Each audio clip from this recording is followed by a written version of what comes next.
Ladies and gentlemen, welcome back to another episode of The Gold Standard. I am your host, Ryan Fravel. My co-host Sean at Indy Forever on Twitter is right here. We are back. Took about a 2-month hiatus. Life got in the way. I've been busy traveling. Got a kid that started school, so life's been hectic. But we are finally back. We're going to be staying back. We're going to be back to doing this stuff weekly. We got a lot to get into, but first, Sean, how are you doing, man? Good. It's been a crazy season. I'm sure would have been crazy to get reactions to, the A&M, to NIU, to recruitments, but I've been good. How about you? It's been good. Like I said, I got to go to the A&M game and experience that. That was amazing. Then I came home, watched us lose to NIU. I was on the road in Oregon at the time with a couple of my buddies. We do a week zero podcast trip every year where all of us kind of go to a game. And we decided to go to Eugene. At a bar in Eugene, watching the whole Notre Dame NIU game play out. And let's just say it was a rough weekend. I did not enjoy my time in Eugene the rest of that weekend. But hey, Sean, after that NIU game, Notre Dame kind of picked it up, got the ranked win against Louisville, and they have just been steadily beating the absolute crap out of teams every single week.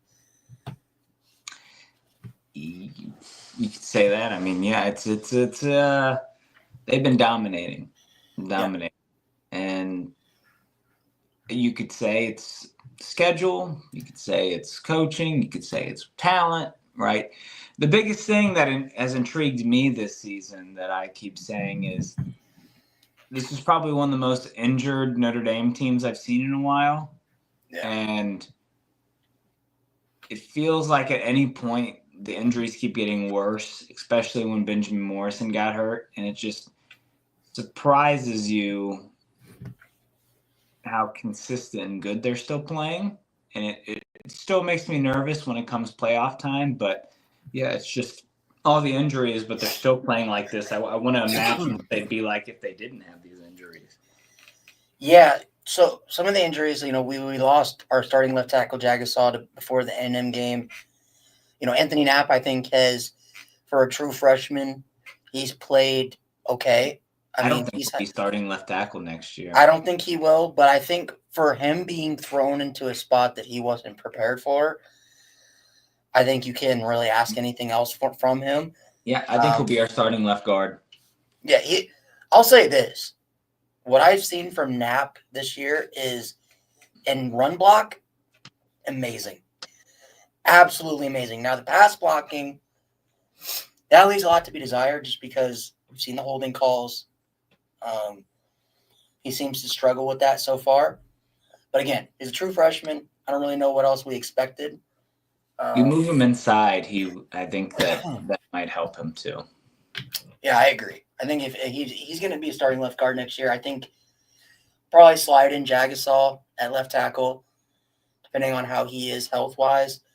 Maybe Will Black, if he's ready to go. You also got Gerby Lambert. I think Will Black will probably start next year. So you think, so where do you move Jagasaw to then? I think he'll come. I think it'll probably, at center is going to be, if Coogan can return, I'm not sure, or it'll be, help me out here. I'm sorry, I'm drawing a blank. The guy that got injured. Pendleton? No. Oh, Shroud. No, center. He got hurt, so Coogan had to replace him. I'm blanking out too. Yeah. Well. He's really good. I mean, he'll start next year. Right tackle, I think Wagner stays there. Right guard, I think Schrauf will stay in that area. And then I think Black will start at left tackle. And I think that it's going to be a competition for Jagasaw or I think it'll be a competition for Knapp or Jagasaw at left guard. Yeah, I kind of agree. I think so far the offensive line has done good with the injuries that we've had. Another injury we had, which I think if you told us at the beginning of the season, if we didn't have this player, you're probably thinking we're not going to the playoffs, and that's BMO. Which is crazy to say because I'll be honest, Sean, I don't know how you feel. Watching BMO this year, when he was healthy, he didn't seem fully healthy. He never seemed like he was still really good, but compared to where he had set the bar at, he had set the bar at such a high level with his play the past 2 years that he just wasn't at that same level this year. Yeah, it didn't feel like BMO. I mean, it still was BMO. It just I've seen this argument on Twitter. I mean, people asked if BMO has decreased from his freshman year to his new year. He'll still be a first-round pick or will be talented. But I think that Leonard Moore has come in quite nicely. Mm-hmm. The nervous thing for me was depth, right? I was fine even if we kept Jaden Mickey, which is terrible timing with everything, and I don't blame him for anything. But if BMO or Mickey were there and then subbing in a Leonard Moore, I feel more confident than a Christian Gray, Leonard Moore, and then subbing in a Carson Hobbs or what if one goes down, right? I'm not confident at all. And what if one's tired, subbing in and out? So that makes me nervous. Still, playoff time, depth with all the injuries. Same thing with defensive line, right? But Leonard Moore has looked really good, and Christian Gray and him are going to be good for a bit. Yeah. And you know what's ironic, Sean? Our first show, one of our first shows we ever did of the Gold Standard podcast was when Leonard Moore committed. Really? Yeah. So, and I remember that show. We were talking about back then how watching his tape, we compared him to BMO. His play style, the length, the physicality. I think he's played outstanding. I think he's going to be. I don't know if he'll get freshman All-American because he didn't play very much in the early half of the season. But he's a freshman All-American type player, and I think our secondary is going to be absolutely insane over the next game. I will say, though, Christian Gray has been playing good, but I don't think he's at the level that we all thought he would be this year. I mean, I was thinking Cam Hart level. He's made some great plays, right? He has. A&M, fourth down, right? Stuff like that. I think that he's been either really good. I think he's been a little inconsistent, right? Yeah. But playing time, more starts, something he'll come back next year. It'll be something that'll be fixed. We might have another potentially really good young, either in the transfer portal I could see us getting, or one of the incoming freshmen potentially get some good playing time as a third corner.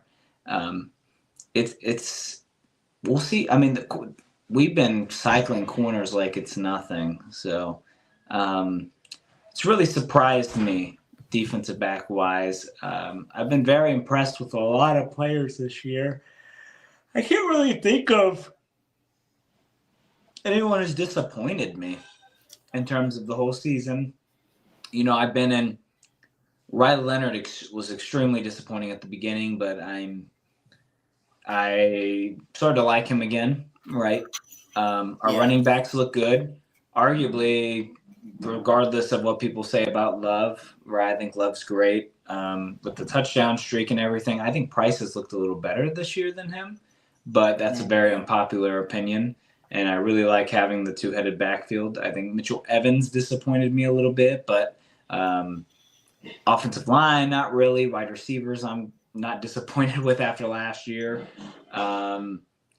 Defensive line, I'm impressed with Bryce Young. Maybe defensive tackles before last game against Florida State. Linebackers, I've been extremely impressed with, and defensive backs, I've been impressed with. So I think we've looked great. This is probably the best the Notre Dame team has looked in a minute. They're definitely poised to potentially win a playoff game, depending on what that playoff game is. Yeah. So I know you said that there's not really as many that's disappointed you. I'd say R.J. Oben. Oh, For the 100%. expectations. This man, I believe, was a top 10 edge rusher in the portal. He killed Notre Dame when we played Duke. And that's part of the reason why Freeman identified him in the portal and said, we got to go get this guy. R.J. Oben, man. I just think of him as a depth piece right now. I don't know what it is, what happened. I remember watching him in the spring game. We talked about it, Sean. His first snap in the spring game, he put Jagasaw right on his ass, and I'm like, okay, R.J. Oben must be really good. He just, he looks lost out there, to be honest. Like, I don't know if he doesn't feel comfortable in the scheme. He looks slow. And he looks slow. That's the thing. And, like, when he was at Duke, he did not look like that at all. So I don't know if that's an Al Washington problem. I don't know if that's an R.J. Oben problem. I don't think it's a Washington problem if Bryce Young comes in and as a freshman and he's doing better than R.J. Oben. Yeah. Yeah, I mean, Bryce Young looks really good. Like, he will definitely start next year, I think. Right? You have to think so, right? Yeah, I mean, him and Traore, I think. You don't think Botello starts next year? Botello was playing good, but I think Traore was better. Botello will 100% start over him. I'm telling you. There's no okay, but Sean, you can't. Traore was a starter. He took because I think it was R.J. Oben was starting originally. He took R.J. Oben's spot. Yeah. So then you can't give. You either got to give Bryce Young or Traore a spot. I'm giving Traore that spot. I think Bryce Young, with all this playing time, probably starts over Traore. I don't know. It's tough. I mean, they'll probably rotate, honestly, and that's okay with me, right? And then when Botello leaves, one will go to, well, probably not. I don't think one of those two. Well, Traore goes to Viper, I guess. I don't know. But, yeah, I mean, it's been super impressive to watch this team win the last couple of weeks. I mean, we still got games left. It almost feels like a lock to make the playoffs, right? Like, it doesn't feel like we're going to lose. So, I'm at a point now where it seemed like a lock after you beat A&M. Yeah, Notre Dame should blow out Virginia. They should blow out Army. They should blow out USC. But I think the NIU game, you lost that ability. Not as a fan, but as a team to think that way, because I think they thought that way, which is why they came out so lackadaisical against NIU. Because I think they bought into what everybody – which, Sean, let me go back to the NIU game.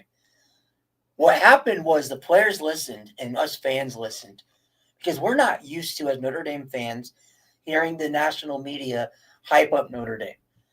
What was the whole week about after the A&M game about? Notre Dame's legit. Marcus Freeman got his signature win. This isn't old Notre Dame. Easiest path to the playoff. Easiest path to the playoff. Might as well pencil them in for a playoff spot. And then I think the team bought into that because we got to remember, this is a young team. Besides Howard Cross, Riley Mills, and, Ben Morrison, it's a very young team. And I think they bought into it. And we saw that against NIU. And I think after the NIU game, I think they got a wake-up call. And I think that's why we've seen the improvement week to week.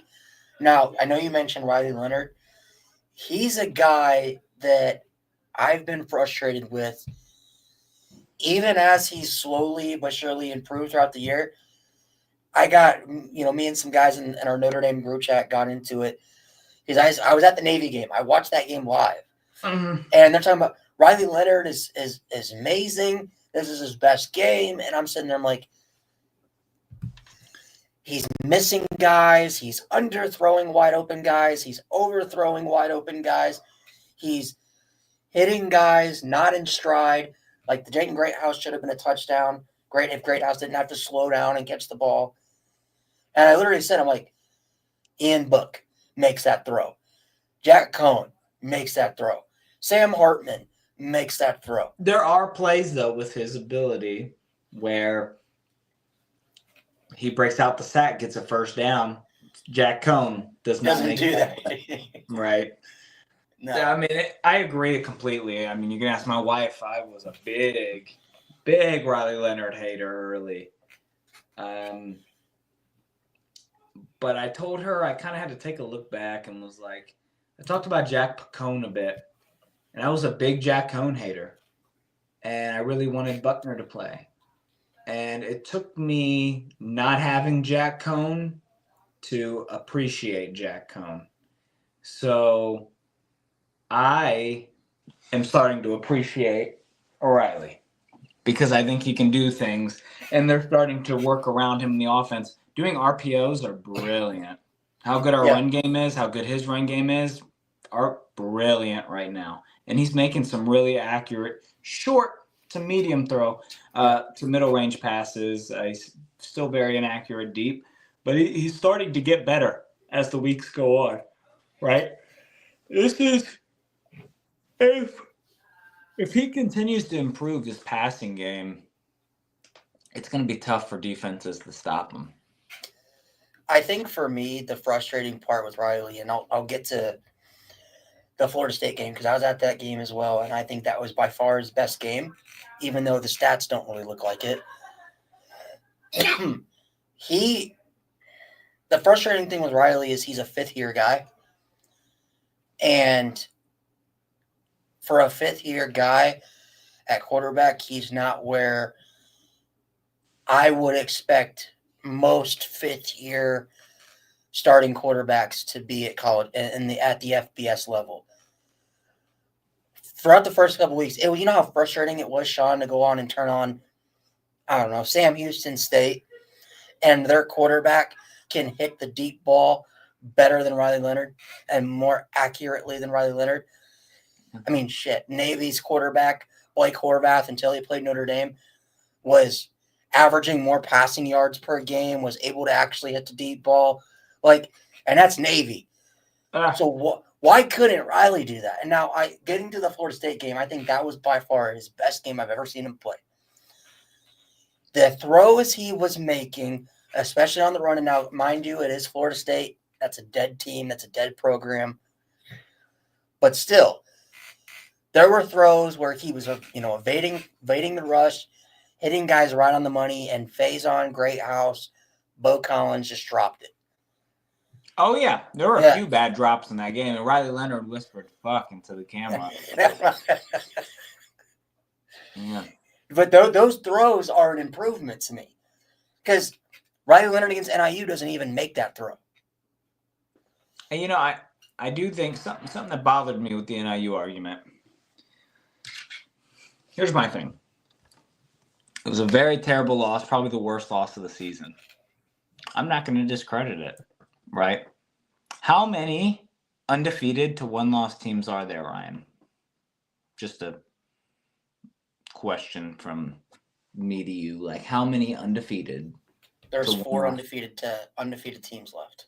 How many one-loss teams? Notre Dame, Miami, SMU, Penn State, Ohio State. Washington State.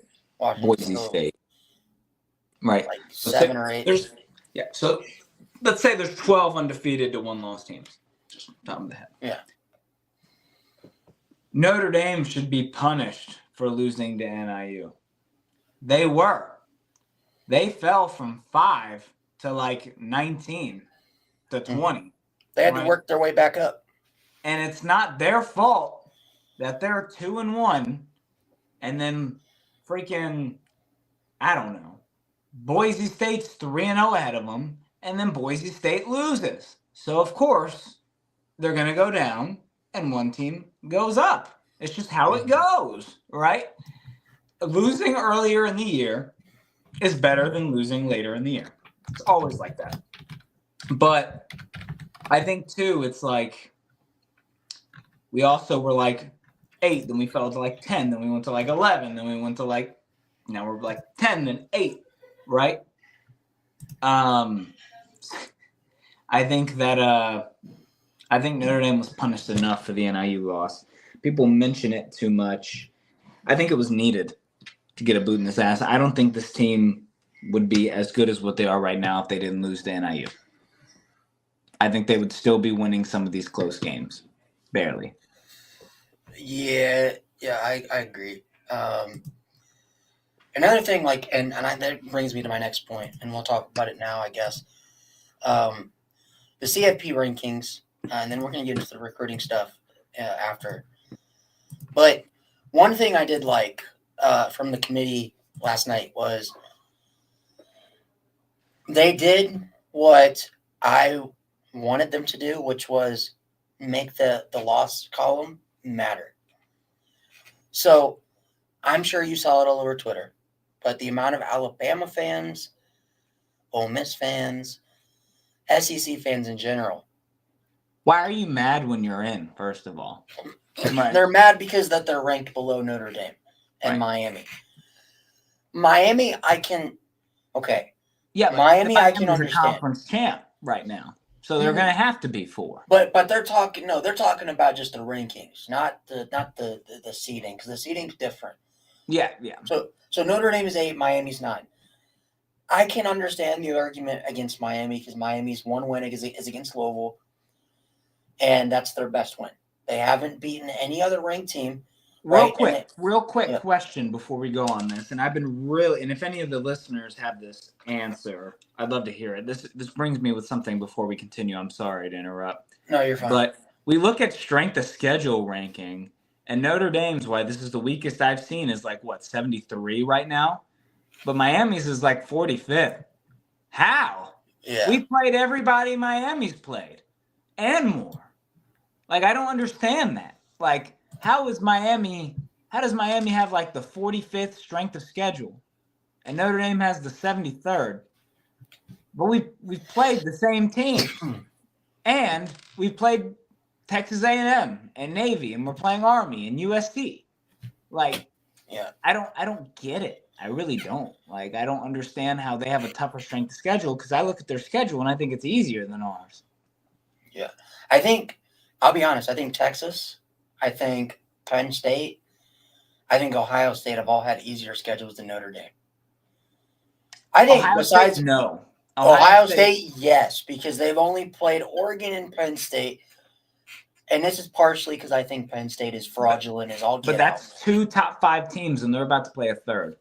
Right. But is Penn State a serious top 5 team? That's my question. Is I think they're a top 10 team in talent. I think they're a 1-loss, Power 4, second best conference team that played Ohio State to a 1-score game. I mean, I think that regardless of who they played, you're going to have them as 1 loss, because it's the same situation for Notre Dame. So I'm not going to discredit Penn State with the who have they played argument when, Notre Dame hasn't had the hardest schedule. But Notre Dame has had a harder schedule than Penn State. Yes. Right. But I think that I think it's similar. Right. I think the only reason Penn State is top 4 is the loss to Ohio State, which is crazy to think. The loss to Ohio State is what's keeping them up. Well, if they lost to Michigan but beat Ohio State, they'd probably be in the same situation. So, well, let's think about it. If they didn't say their loss was to a terrible team, they would not be top 4. People are looking at it. Well, they lost a 7-point If they beat game. Ohio State, I think they would be anywhere from where they're at to 8. But getting back to the loss column thing, I think that, and I want to ask you this because we were talking about this in the space last night. What I think the committee said last night in the rankings, especially having Alabama and Ole Miss ahead of Notre Dame, even after both teams had huge ranked wins, is that you got 2 losses. It doesn't matter what Alabama or Ole Miss does the rest of the year, unless they win the SEC title, they will stay behind Notre Dame in the rankings. I think that's what the committee said last night. Do you agree? For now. It made me nervous before the rankings. If they were ahead of Notre Dame, it really would have made me nervous. But Notre Dame is in the playoffs if they win out no matter what. I think we host. If we went out, we host. That's the thing that people are wondering if we host or not. And right now we're one spot away, and Indiana and Tennessee should lose, right? Yeah. I'm saying Tennessee is going to lose to Georgia. The question is, for me, with the rankings, not Notre Dame related, is when there is, because there will be, let's just say Texas wins the SEC, and let's just say Alabama, Tennessee, Ole Miss, Georgia, all these teams have 2 losses, right? One's going to be left out. I think it's probably going to be the team that loses in the SEC championship. If Georgia goes to the SEC championship and loses and has 3 losses, they'll be left out, right? Yeah. That's the most interesting thing for me. And what's interesting to think about too, Ohio State is 5, right? Mm-hmm. If they lose to Oregon in the Big Ten championship, they will not stay 5. No, they won't. So the things that interesting take. I think as of right now, they're playing better, but I still think Georgia will win. Well, and the issue is Nico is not playing. Not confirmed, but if he doesn't play, it's even worse. Like he's likely out or something like that. Yeah. Well, it makes me nervous though. Every time we make the playoffs, we play the champion, right, in the 14. Yeah. It's like, who are we going to beat? Like, I think we can beat most of, if not all, these teams. I think I would much rather play someone I know we can beat. I'd want to play a Penn State. I'd want to play a BYU, a Miami, a Boise, Indiana, right? Yeah. Those would make me comfortable. If we play Bama, Tennessee, Ohio State, even an Ole Miss, I would sit there and think, I do not know if we are going to win this game. Is it crazy to me? Is it crazy for me to say that I think that even if this ended today and we had to go on the road to Tennessee, I like our chances? I like our chances of winning a playoff game if we're home more. But I'm asking you, do you think we would have a good shot on the road at Rocky Top? After beating A&M, yes. But I would much rather. Do you think home playoff game. Interesting take. I disagree. I think they fall to 6 or 7. And I think that a team like Penn State with 1 loss, or hypothetically, if Tennessee. I think this outcome right here is the only way Notre Dame gets the 5 seed. If what? Georgia beats Tennessee? No. Well, yeah, Georgia beats Tennessee, A&M wins the SEC, and Ohio State loses to Oregon in the Big Ten title. Yeah, that's too much. I think we finish as like the 7th seed, right? I think that – would you think if we played Alabama at home this year, we would beat them? Alabama at home at our place? Yes. Yes. Why? Because 1, the cold factor, and 2, Alabama's defense is atrocious. And I think that we would be able to look good against LSU. Yeah, LSU is LSU. USC's defense also shut down LSU's offense, so that's not saying very much. I think we would beat Bama. I think we would go into Tuscaloosa and we'd beat them. Who's the team you don't want to play? So the one team I don't want to play is Ohio State.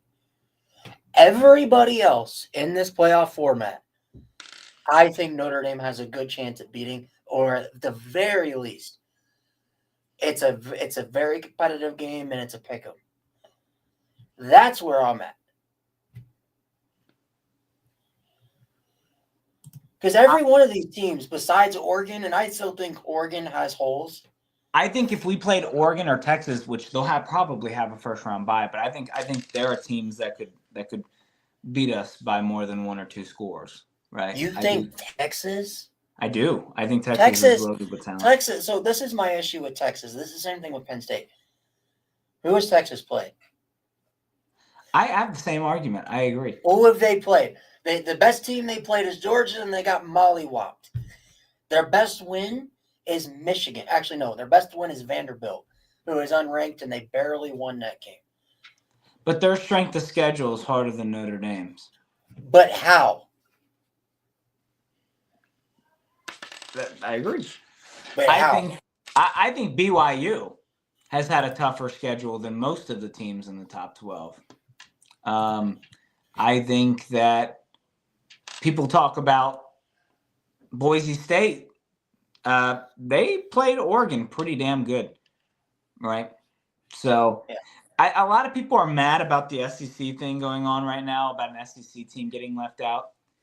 If they chose to leave out a 1-loss Indiana, 1-loss BYU for a 2 to 3 loss SEC team, that would show the amount of bias that they have as a committee towards that conference, and it would not be good.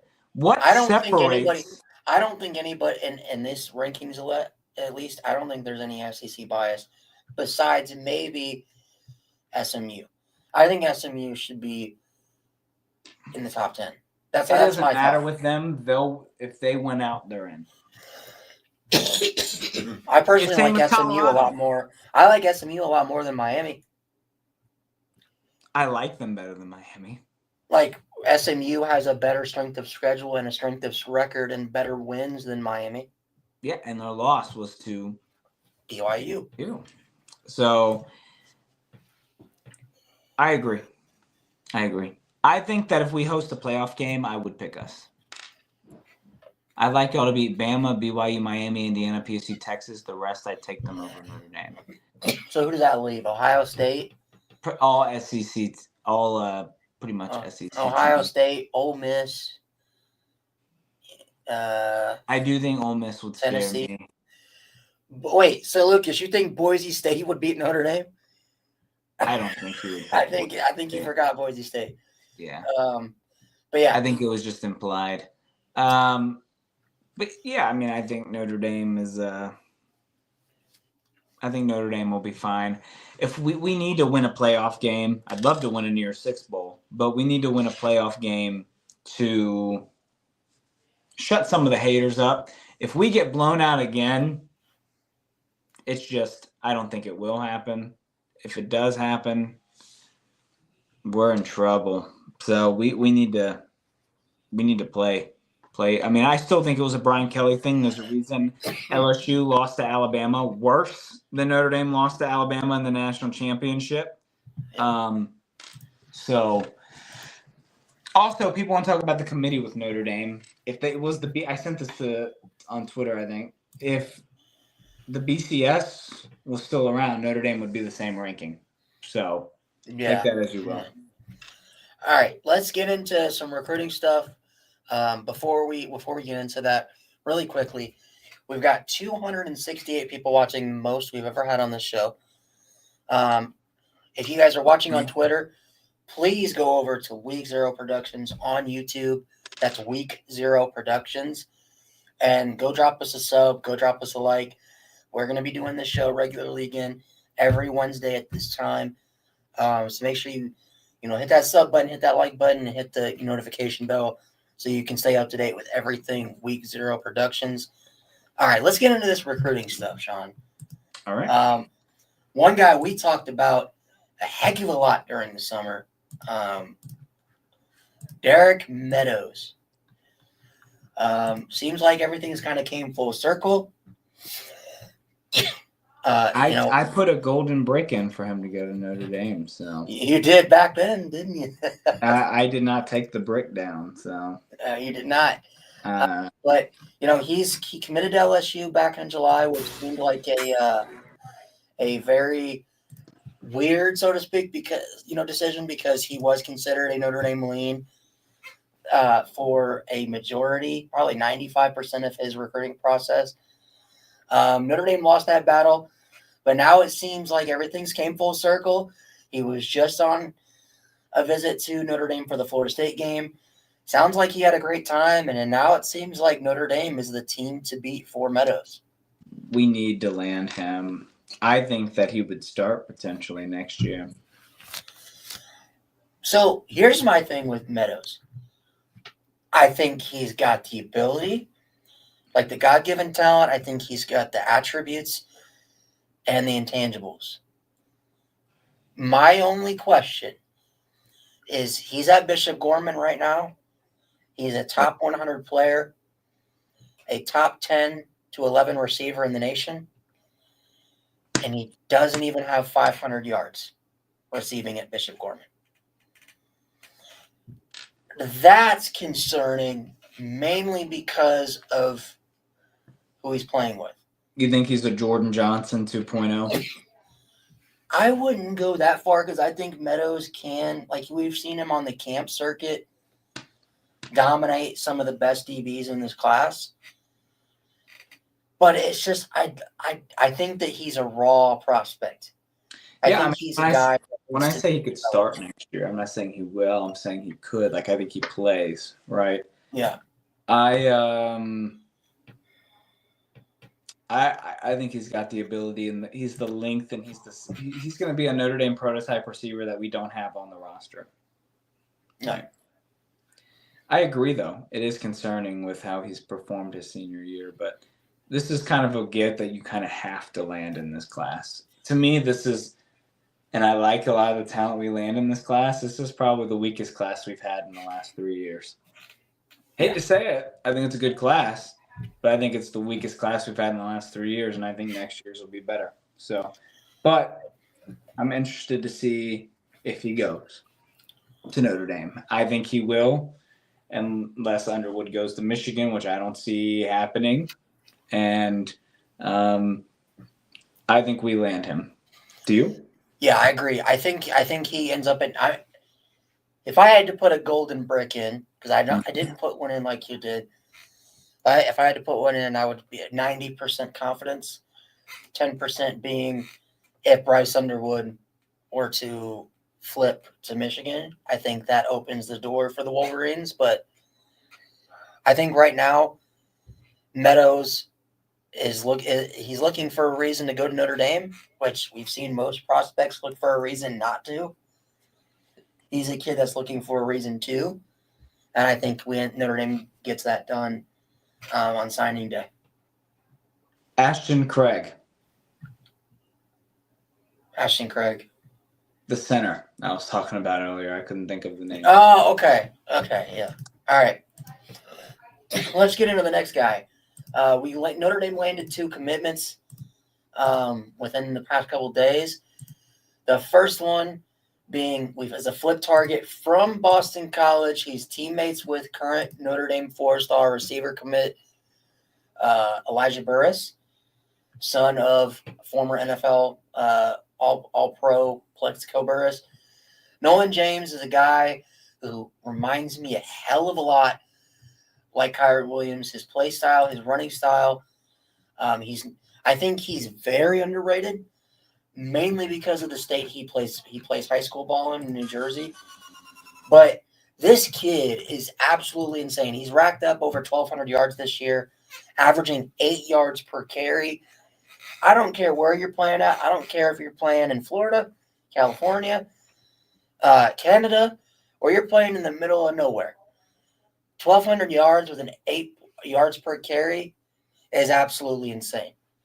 So, Sean, I know that this was kind of a quick flip that Notre Dame pulled here. What are your thoughts on Nolan James?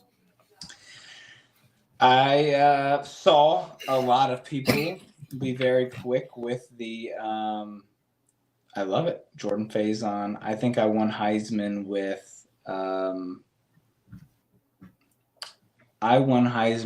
Logan Thomas, defensive. Oh, the deep lineman. But I will say that I think this is a good get. I'm not going to hype on the Kyron Williams brand. I've seen Goolsby, you, and others say they remind him of Kyron Williams. Kyron Williams is so unique to me. I'm not going to say that. But you don't think just from the running style, like, look at these. He's running over people, and he's got the speed. Like, look at this. Just shove that dude out of the way like he was a rag doll.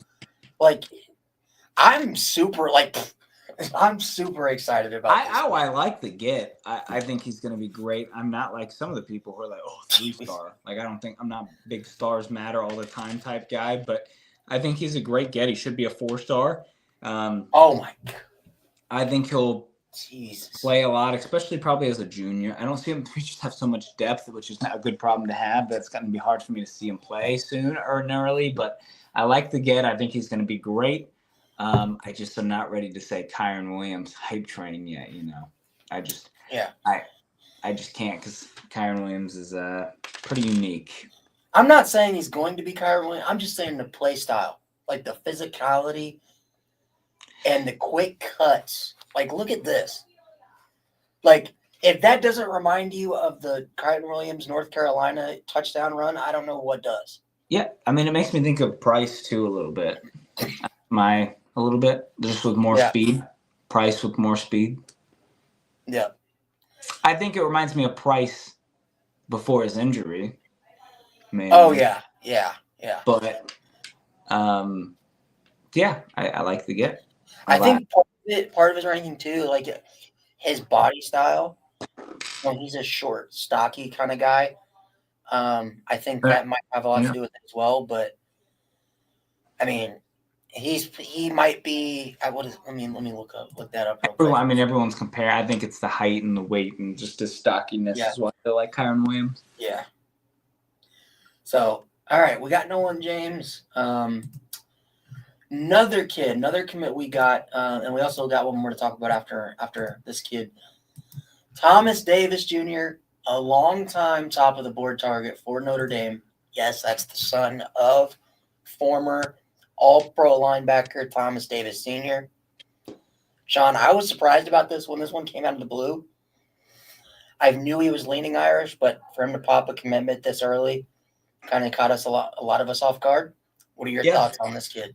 Notre Dame and former NFL players, man. I mean, we just get them. And former kids of NFL players. This is a really good get. A lot of depth at linebacker, which is really nice to have. He will start for us one day. I mean, this is a really good get. With our linebackers being young, it might be a little later. But he will play. He will play. So he might be a big special teams contributor early on. I see him at least rotating in. I agree. Especially by the time he comes in, KVA will be a junior, Bowen will be a senior, Osbury should be a senior or fifth-year senior.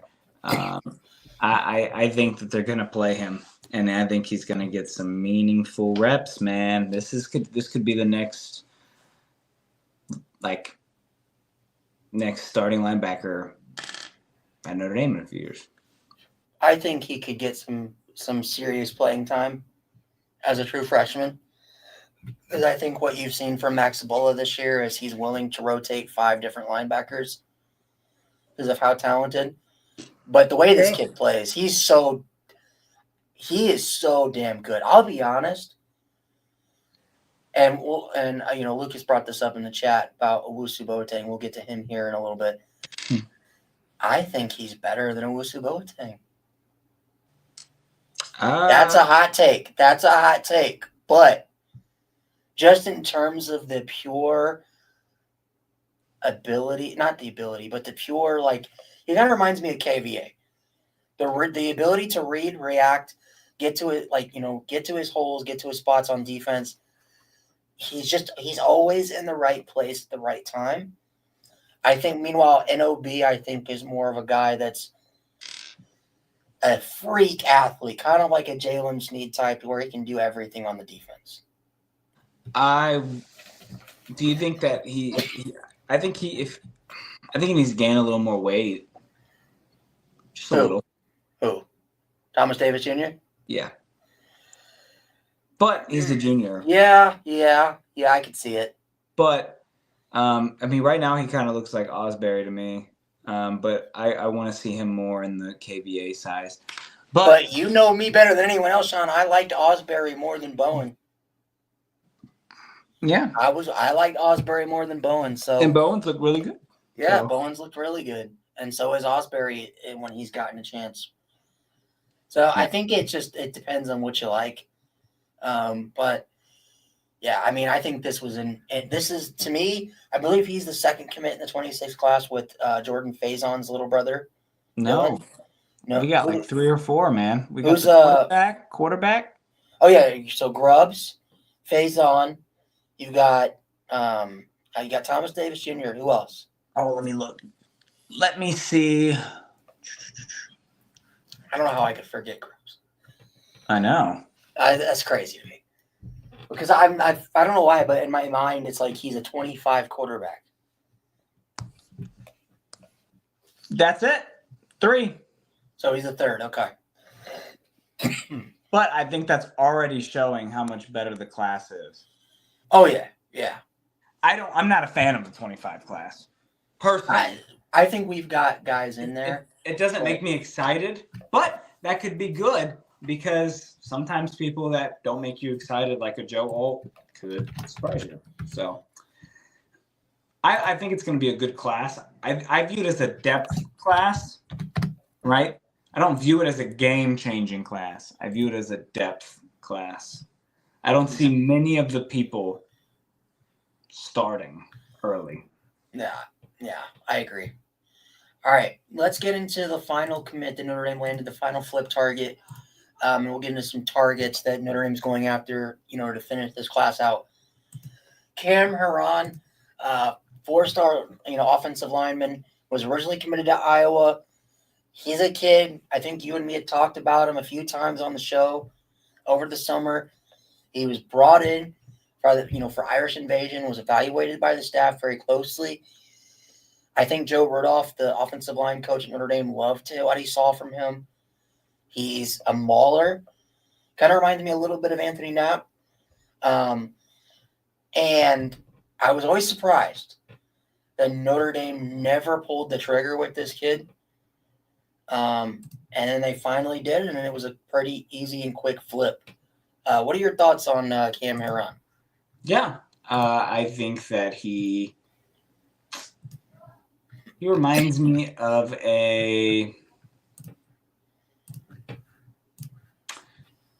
who is that Alabama offensive tackle that went to Iowa and then went back to Alabama? I know who you're talking about. He reminds me a lot of that. If I had to pick a Notre Dame guy, I can agree with Knapp a little bit. I think he's going to be a good get. Maybe a Prescott, right? Like Styles Prescott. Yep. Yeah, it reminds me a lot of that. But I think that he's a good get. Much needed get. He might be one of the guys that you look at in the class, and it's not sexy, but it's going to be one that a few years when he starts, you're going to be like, thank God we landed him, right? Yep. Which, by the way, speaking of Cameron Haran,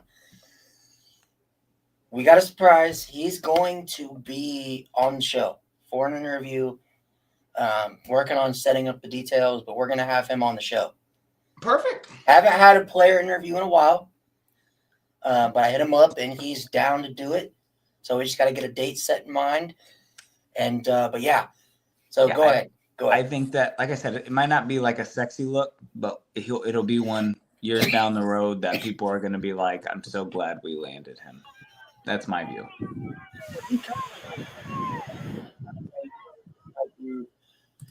A little bit of a hot take. I think he kind of reminds me of like a,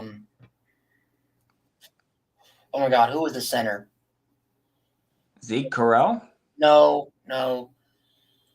He Patterson? got Bears. You said what? He got drafted by the Bears. Oh, Zach Martin. I mean, Nick Martin. No. It was a center. He was on the team. Oh my God, why am I blanking? Oh, I know who you're talking about. He didn't get drafted high because of his height. Oh, Jesus. Oh, this is going to bother that crap out of me now. I'm looking it up. He was a center, and I believe he was a center for the 2018 team. And he was really good. Can you see my screen? Yeah, we can. Now it's really black. Okay. Can you see it? No, it's black. It's not Jared Patterson. That was a good one. All right, can you see it now? There we go. No, it's not back. It's all right. Black now. Center, Notre Dame, drafted to Bears.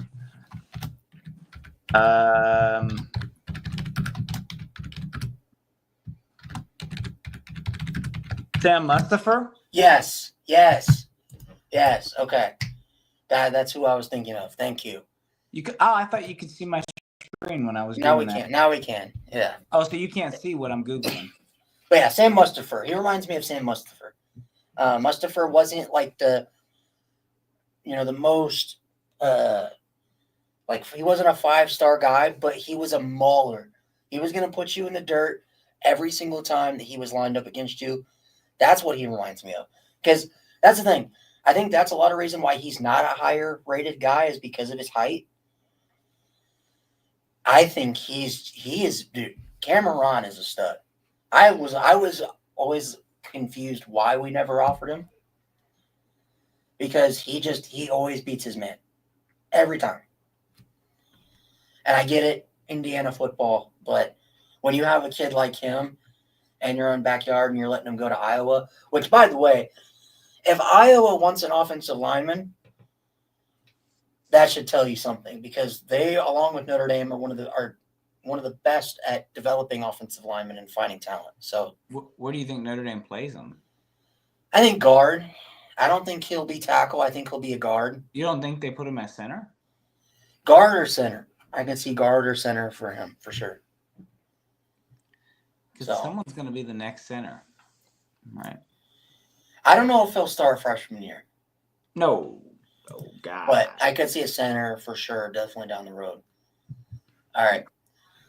Let's get to some of these other targets. I know that Lucas brought up Owusu Boateng, so I guess that's where we'll go first. It's not looking good. I'll say that. It seems like Notre Dame is out for Owusu Boateng. What I've been told is that Owusu Boateng was an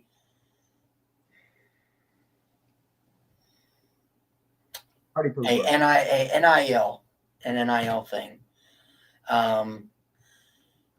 I think he's going to end up at Michigan. I think it's a mixture of, I don't think NIL was the deciding factor, but I think it was a mixture of, and we've talked about this on the show, he always felt, and I interviewed him, and that was one of the first things he told me when I did an interview with him was he didn't like how people always referred to him as JOK's little brother instead of Nathaniel. Well, guess what? That's what you are, right? I hate the people that decline nepotism, right? It's like you're probably the only reason you have this platform is because of your brother, right? And yes, you worked hard, but two things can happen at the same time. You can be in the position you are because of your brother, and you can also be a hard worker. So at the end of the day, two things can be true. But yeah, I think he's going to end up in Michigan or Colorado. But I think like I said, I think part of it is the NIL. Part of it is him, always not wanting to be in his brother's shadow. And the other part is playing time. Michigan and Colorado have sold NOB on the fact he's almost guaranteed to play early and often at Michigan and Colorado. He won't at Notre Dame. That's the thing. You're already starting a true freshman in KVA. You're starting a redshirt freshman in Bowen. You've got Snead and Osbury back there who you're rotating in. And you're also bringing in Anthony, oh my God, why I'm blanking. Saka. Anthony Saka. And it looks like, and the kid will get into it later, it looks like you lead from Madden Framo. So where does that leave Owusu to play? I think, too, you got to see your brother. The reason your brother was so successful because he waited patiently, right? He didn't play right away. Yeah, but and that's another thing he mentioned to me in our interview. He didn't come out and say this, so I'm not going to put words in the kid's mouth, but this is my opinion and my inferencing on what he said. He thinks he's better? When I interviewed him about his brother's time at Notre Dame and the difference between when his brother was there and Freeman, was he said that Freeman does a big difference was the favoritism, which to me kind of opened my eyes because I'm sitting there and I'm like, okay, so that came from somewhere. Did JOK think that he should have been on the field? Which I'll be honest, he probably should have been on the field over the guys that were ahead of him. Brian Kelly favoritism? Yes, Brian Kelly favoritism, yeah. Okay. And I almost wonder if that played a part into it as well. But I do think that his brother was trying to not necessarily push, but guide him to Notre Dame. But I almost think that, because if you remember when he came on his OV in the summer, Freeman made it this big thing. He brought Manti Te'o back. He brought Jalen Smith. He brought JOK back to kind of talk to NOB. And I think that might have actually had a negative effect instead of a positive effect, because you're bringing his older brother, somebody who he doesn't want to be stuck in that guy's shadow, and you're having him on a visit with him. Sometimes it works, sometimes it doesn't. Yeah. I think, and this is my thing, I think if Wu goes to Michigan, I think he ends up at Notre Dame at some point during his career. Nope. I think he starts right away. This is my thing, though, man. I'm telling you, once you have that, even that family member that's around you that's Notre Dame, like JOK is very Notre Dame. He bleeds blue and gold. That rubs off, and they always say you always find your way back. I think NOB, a few years at Michigan or Colorado. And I hope he doesn't go to Colorado. If he does, that would change my opinion on him, to be honest. Why is that?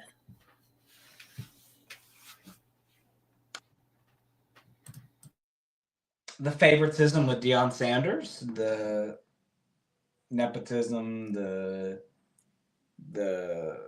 everything that he wouldn't want at Notre Dame, Deion Sanders has done at Colorado, I feel like. So, and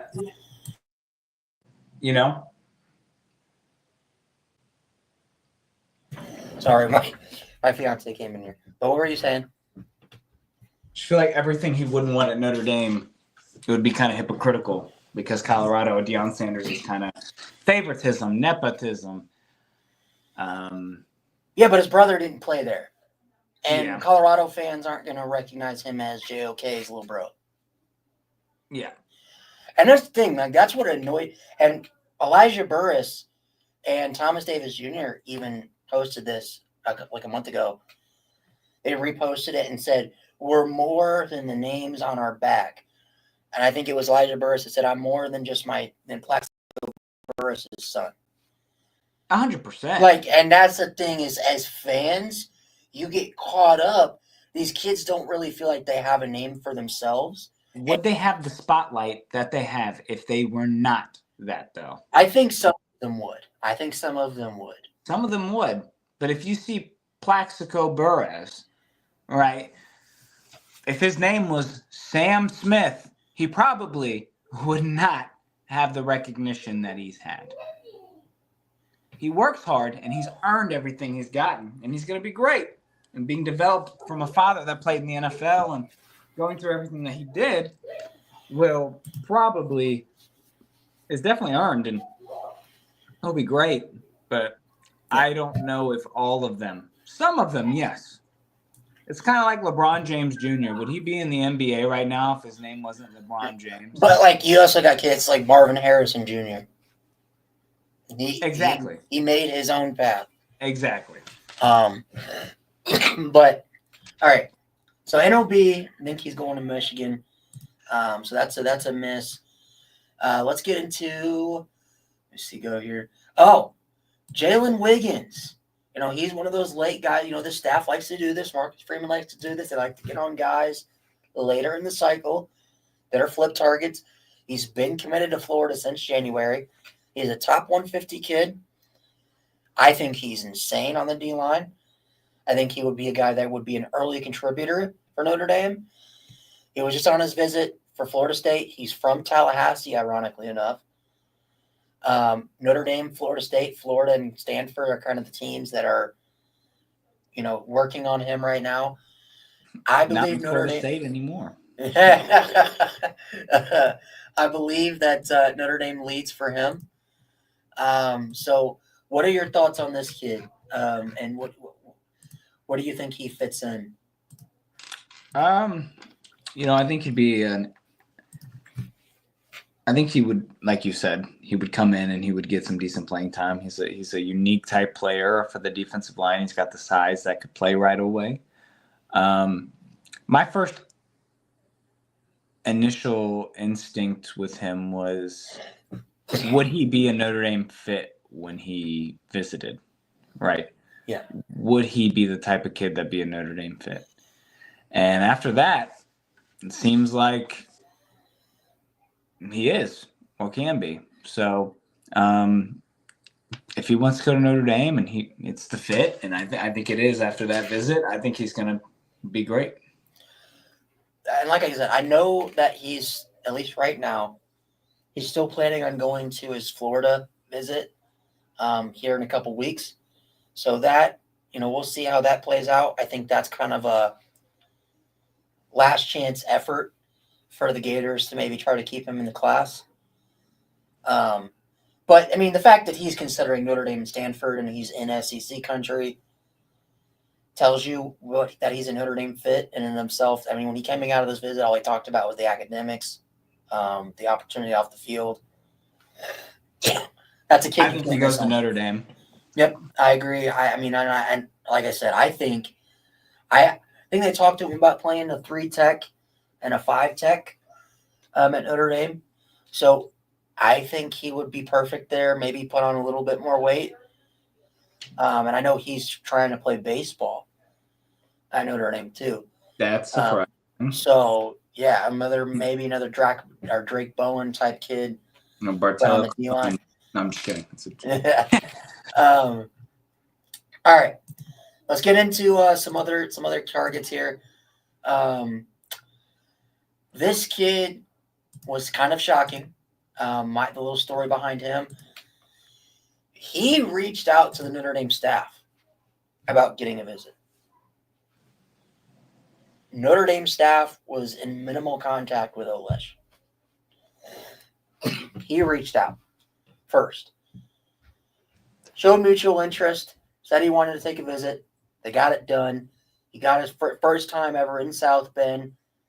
Again, he's been committed to Michigan for a couple months now, I believe. He's a top 50 kid, the number 3 tight end in the nation. And it seems like it went from, I have some interest. Hey, Freeman, I'd like to take a visit, see what Notre Dame's like, to, man, I really love Notre Dame. They're a serious contender for my commitment. All because of one visit. Notre Dame, in my opinion, is tight end U. What are your thoughts on this recruitment, and where do you think Notre Dame can flip the Michigan tight end? He reminds me of Cooper Flanagan mixed with Brock Bowers. Cooper Flanagan, but he reminds me of Brock Bowers. He's not a traditional tight end. I view him more as a receiver. I've always viewed Brock Bowers as a glorified receiver, a Dalton Kincaid, a Kyle Pitts. I think he would be a unique tight end to have, and I think this is a must get for this class to look better than what it is. I don't really feel, I don't think of him as really a tight end, right? Or did he hit him with the buck? Yeah, I love that. I want to land him bad. Do you think that Notre Dame can, though? Because, I know that he had a great visit. I think, what is it, that Michigan's battling to hold on to him.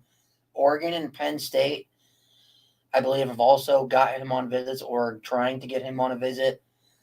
So you'd be battling with some pretty steep competition to land to hit this kid. I don't know. I think right now we can be leading. Oregon and Penn State are scary to watch out for. Um, I don't know with this one if we'll land them. I just would really like to.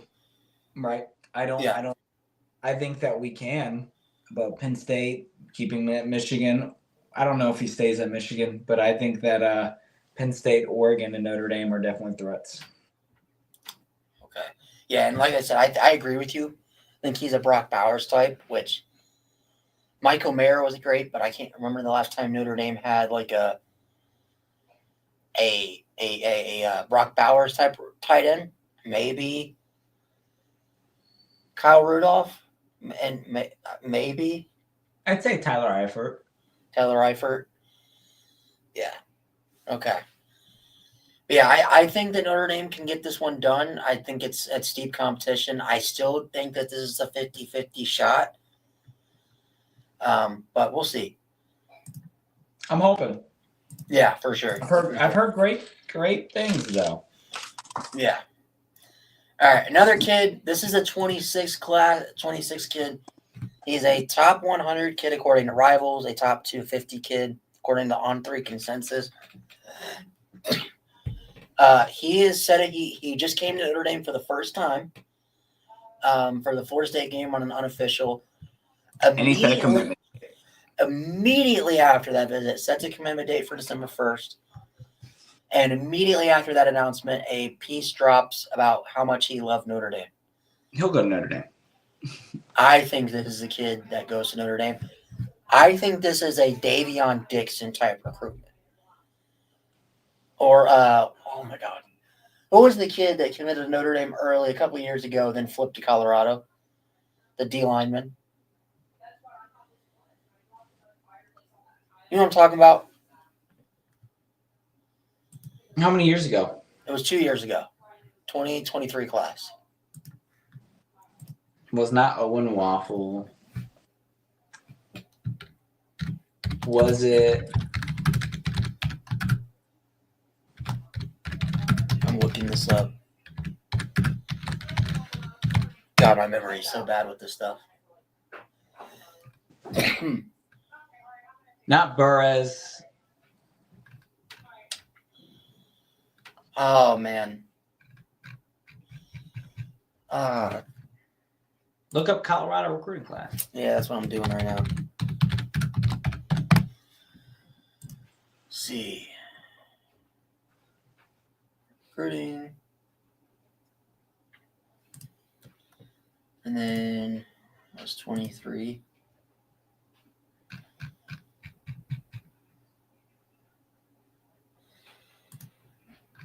Oh.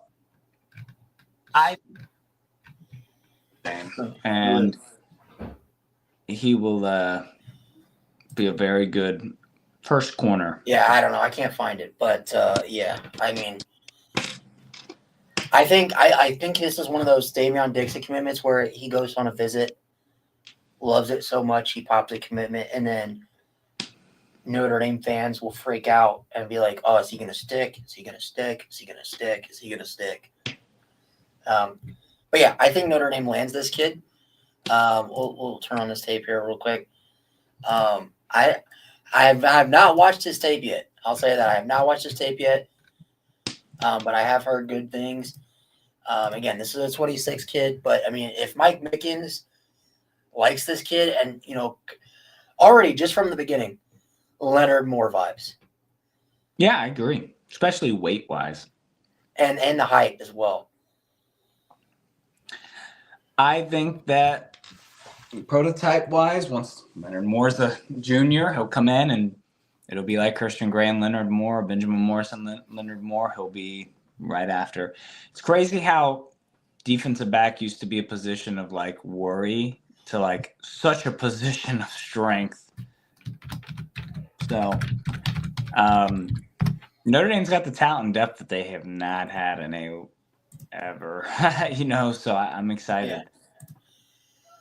Yeah, I agree. And I think, like I said, I think this kid, he, like you said, reminds me of Leonard Moore. I think he's a kid that can come in, maybe play some nickel. But I love the height, the speed, the athleticism, and the physicality he plays with. I I think he can play. I think he can play all over. I think he can play boundary, nickel, maybe even slot a little bit with the Who speed. plays nickel next year?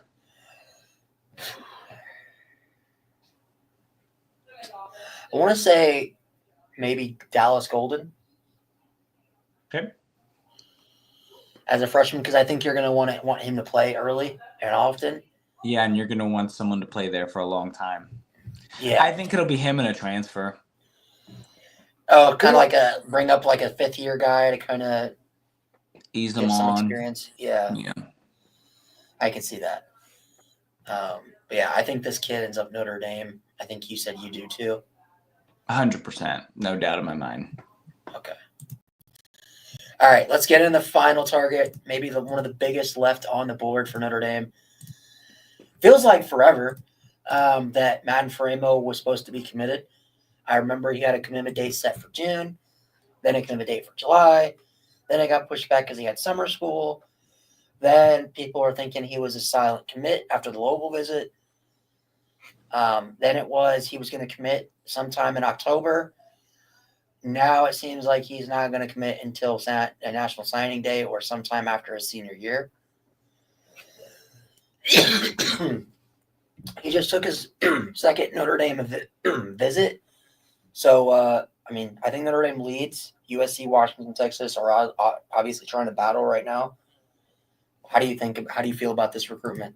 Notre Dame kid, unless he wants to stay home. And if he does, it's USC. But I think it's a Notre Dame kid. Why do you think it's gotten dragged out so long, personally? Whether he wants to stay home or not. You think that's kind of been the internal struggle, is the staying home and going to USC? Yeah, I think so. I think Notre Dame leads and is the favorite and should be the favorite, and he wants to go there, but staying home, family, I do think.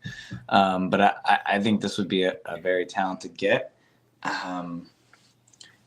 We just have so much depth at linebackers again. So I don't know playing time wise, but I think that he's needed in this class as terms of depth.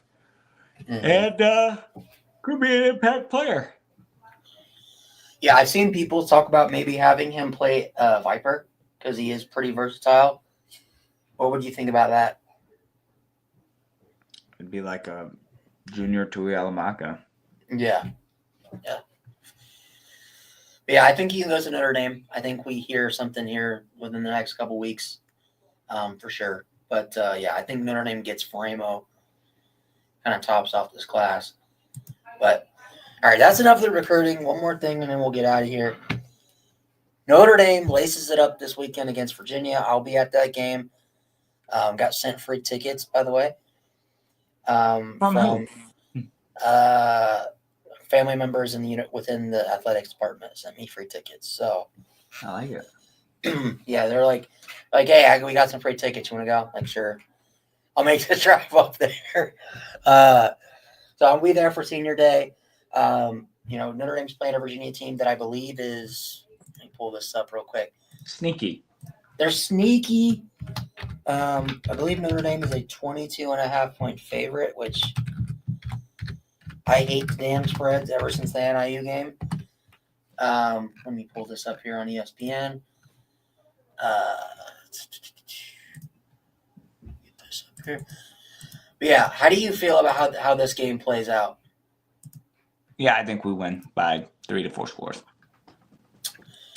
Is there any chance Notre Dame like comes in here kind of like NIU, overconfident?